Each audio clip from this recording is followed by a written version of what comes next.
আসসালামু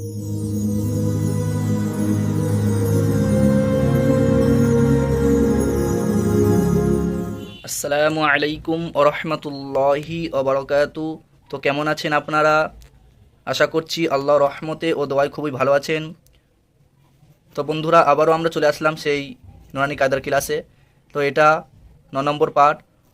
আশা করছি 8 নম্বর পার্টে তখতি নম্বর 12 সুকুন ও জজমের বায়ান ও তখতি নম্বর 13তে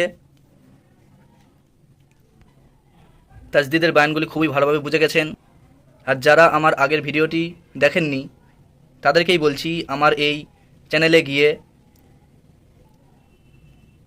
8 নম্বর পার্টটি দেখে আসেন, না হলে এই ভিডিওটিতে কিছু বুঝতে পারবেন না। তো খুবই তাড়াতাড়ি আমার 8 নম্বর পার্টটি দেখে আসেন। আর যারা আমার 8 নম্বর পার্টটি দেখেছেন তারা এই ভিডিওটি মনোযোগ সহকারে দেখবেন, স্কিপ করবেন না। স্কিপ করলে কিছু প্রয়োজনীয় জিনিস ছেড়ে যেতে পারে। তাই বেশি কথা না বাড়িয়ে চলুন ভিডিওটি শুরু করা যাক। তখতি নাম্বার 14 র সাকিন এবং মুসাদ্দাদা। র সাকিন কাকে বলে এবং মুসাদ্দাদা কাকে বলে, আগে আমরা এটা বুঝব। র সাকিন হলো রয়ের ওপর যদি কোনো সাকিন থাকে তো র সাকিন বলে, ও রয়ের ওপর তাজদিদ হলে রকে মুসাদ্দাদা বলে। এবারে আমরা জানবো যে র কখন পুর হয় আর র কখন বারিক হয়। আগে আমরা পড়বো র কখন পুর হয়। র পুর হওয়ার 5টি কায়দা। 1 নম্বর হলো রয়ের ওপর জাবার অথবা পেশ হলে র পুর হয়, অর্থাৎ জিভের গোড়া উপরের দিকে উঁচু করে আওয়াজকে মোটা করে পড়তে হয়। 2 নম্বর র সাকিনের পূর্বে জাবার অথবা পেশ হলে র পুর হয়।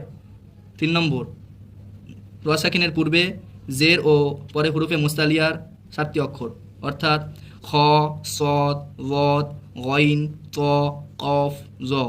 খুস্স জগতিন ইজ, এর মধ্যে যদি কোনো একটি অক্ষর আসে তাহলে র পুর হয়, যেমন নাকি মির সদেন। 4 নম্বর র সাকিনের পূর্বে জের যদি অস্থায়ী হয় তাহলে র পুর হয়, যেমন নাকি আমির তাবু, এটা আসলে ছিল আম ইর তাবু। 5 নম্বর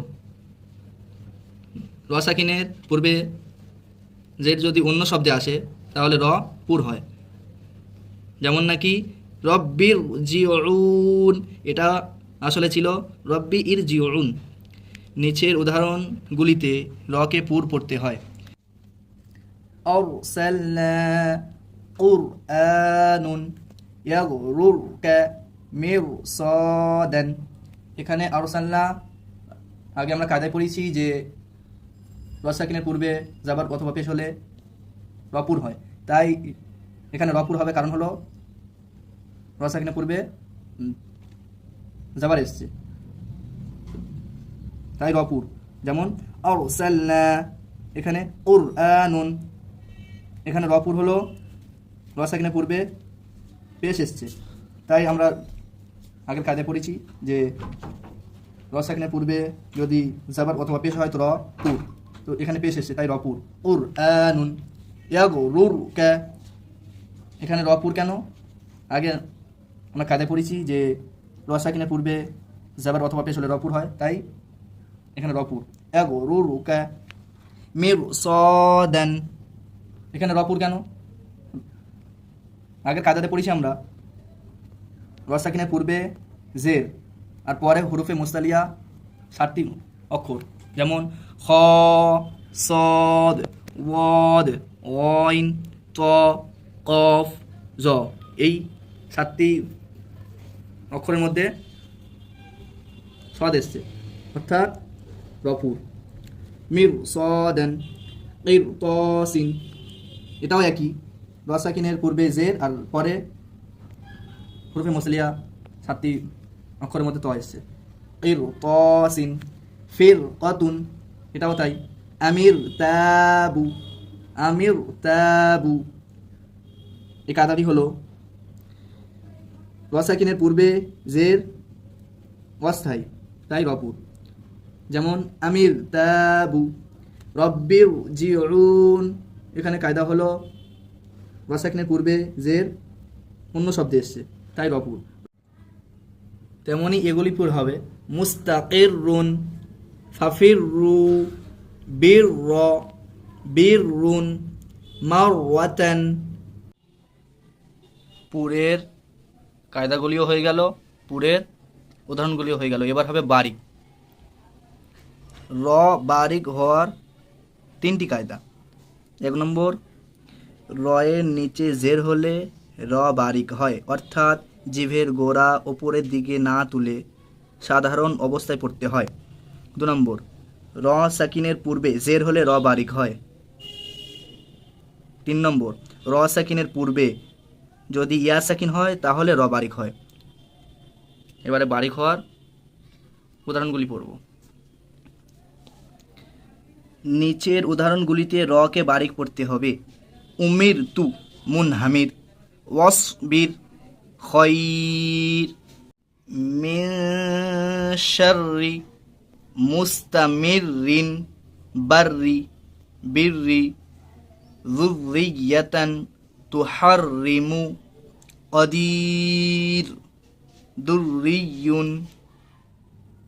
তাকসির নাম্বার 15, হরফে কমারি এবং হরফে শামসি। হরফে কমারি কাকে বলে ও হরফে শামসি কাকে বলে? হরফে কমারি হলো 14টি অক্ষর। আলিফ, বা, জিম, হা, খ, আইন, গইন, ফা, কফ, কাফ, মিম, ওয়াও, হা, ইয়া। এই 14টি অক্ষরের পূর্বে যদি আলিফ লাম আসে তো আলিফকে বাদ দিয়ে আমরা লামকে পড়বো, তো একে ইজহারে কমারি বলে। আর হরফে শামসি কাকে বলে? এরও 14টি অক্ষর, যেমন তা, থা, দাল, রাল, র, জা, সিন, শিন, সদ, ওয়াদ, ত, জ, লাম, নুন। এই 14টি অক্ষরের পূর্বে যদি আলিফ লাম আসে তো আলিফ লামকে উভয়কে বাদ দিয়ে পড়ব, একে ঈদগামে শামসি বলে। এবারে আমরা পড়ব এই বিষয়ে কিছু প্রয়োজনীয় কথা। হরফে কমারি 14টি: আলিফ, বা, জিম, হা, খ, আইন, গইন, ফা, কফ, কাফ, মিম, ওয়াও, হা, ইয়া। যদি আলিফ ও লাম হরফে কমারির প্রথমে আসে তাহলে আলিফকে বাদ দিয়ে শুধু লামকে পড়তে হয়, একে ইজহারি কমারি বলে। যেমন নাকি ওয়াল কমারি। এবারে পড়ব হরফে শামসি 14টি: তা, সা, দাল, রাল, র, জা, সিন, শিন, সদ, ওয়াদ, ত, জ, লাম, নুন। যদি আলিফ ও লাম হরফে শামসির প্রথমে আসে তাহলে আলিফ এবং লামকে উভয়কে বাদ দিয়ে হরফে শামসির সাথে মিলিয়ে পড়তে হয়, একে ঈদগামে শামসি বলে। যেমন নাকি ওয়াশ-শামসি। এবারে আমরা উদাহরণগুলি পড়লে বুঝতে পারবো। এটা হলো ইজহারে কমারির উদাহরণ: ওয়াল কমারি, ওয়াল ইয়াতামা, ওয়াল আকরাবিনা, মাল কারিআহ, হুমুল মুফলিহুন। এখানে ইজহারে কমারির উদাহরণগুলি শেষ। এবারে আমরা ঈদগামে শামসির উদাহরণগুলি পড়ব। যেমন ইদা শামসু কানান নাসু ইয়াকুলুর রাসূলু আকিমুস সালাতা। এখানে ঈদগামে শামসির উদাহরণগুলি শেষ। আলহামদুলিল্লাহ, ভিডিওটি এই পর্যন্ত বিরতি থাকিল।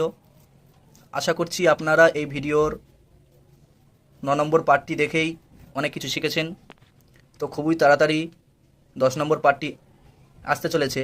আর হ্যাঁ, যারা এখনও পর্যন্ত ভিডিওটি লাইক এবং চ্যানেলটিকে সাবস্ক্রাইব করেননি তারা খুবই তাড়াতাড়ি লাইক এবং চ্যানেলটিকে সাবস্ক্রাইব করে দেন, যাতে 10 নম্বর পার্টটি ছাড়ার পরেই সবচেয়ে প্রথমে আপনার কাছেই পৌঁছে যায়। এই ভিডিও নেক্সট পার্ট আসবে ইনশাল্লাহ। দেখা হচ্ছে পরের পার্টে। আর হ্যাঁ, ভিডিওটি আপনাদের কাছে কেমন লেগেছে কমেন্টে বলে যাবেন।